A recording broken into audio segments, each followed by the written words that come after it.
forensic neuropsychologist right here. Oh, okay. I'm an Instagram model. Hey, you know what? We're going to get along. There you go. Thank you very much. I am Dr. Richard Shuster, and whenever my slides begin to start, we're going to talk about something that's very exciting to me personally, and that is how to use your podcast to change the world. So for me, this is going to be done in a couple of ways. I'm going to share my story with you guys. It's on. It's on. I'm going to share my story. I'm going to tell you how I used the podcast to spread my mission, which is the nonprofit that I created. And the other thing that I'm going to talk about is give you guys a few tips on how you can do the same thing and issue you guys a challenge. Now, when I was in my early 20s, I won a defense contract through the Department of Defense, not bombs or anything, but software. But I thought I was going to be this guy before he had his flying suit.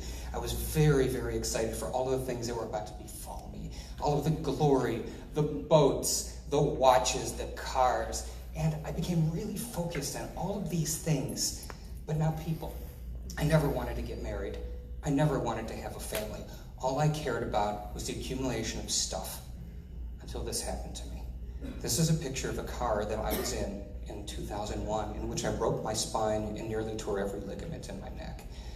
And what we know about near-death experiences from a neuroscience standpoint is that a lot of people experience this slowing down of time, almost like the Matrix. In this accident, I was watching little shards of glass float through the air as the center console is crushing into my ribs. And I had this dialogue with myself in this 3-second span of how ashamed I was of the life that I've lived, how I was so focused on these things that I can't take with me, that have no real inherent value to the world. And it wasn't one of these, dear God, if you let me live, I'm going to give toys to orphan boys and girls. It was just that I was going to die and I had lived a horrible life.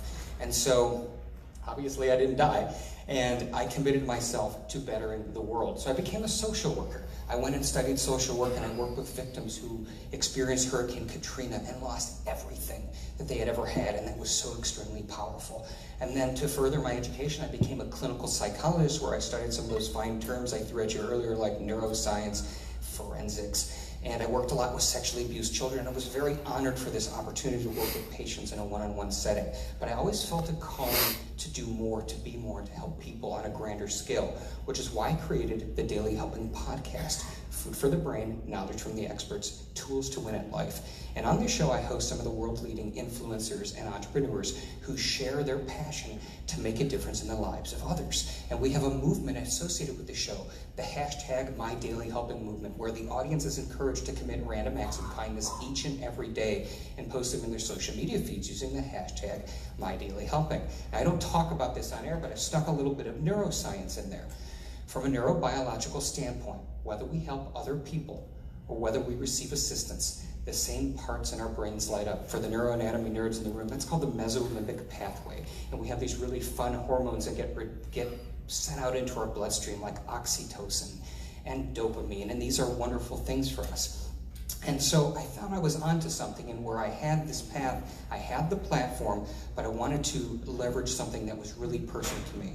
This is a picture of my son when he was very young.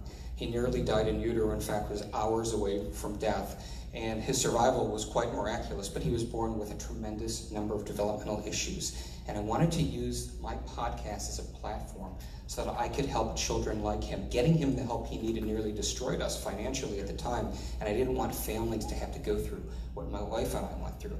And so I created a nonprofit, and my nonprofit is called Every Kid Rocks. And Every Kid Rocks provides speech, physical, and occupational therapy to children all over this country who need just a push to reach their true potential. And everything that I do on my podcast, on the charity, the two cross-promote in every way.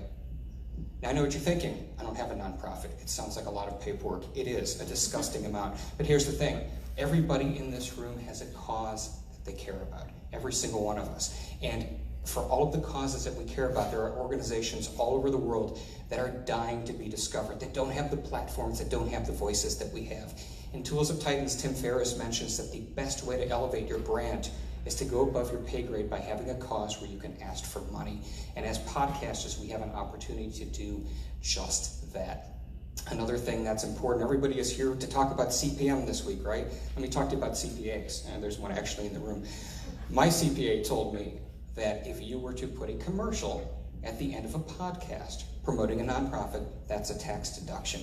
Here's the happy ending. This is my son today, and I'm delighted to say that all of his developmental issues have been completely overcome, but there's a lot of other people out there whose stories might not end up as happy. And so take the time. My challenge to you is, while you're here, for the rest of the time that you're here and beyond, find those causes that you care about. Use your podcast to leverage their mission with your voice, because together we can change the world. Thank you.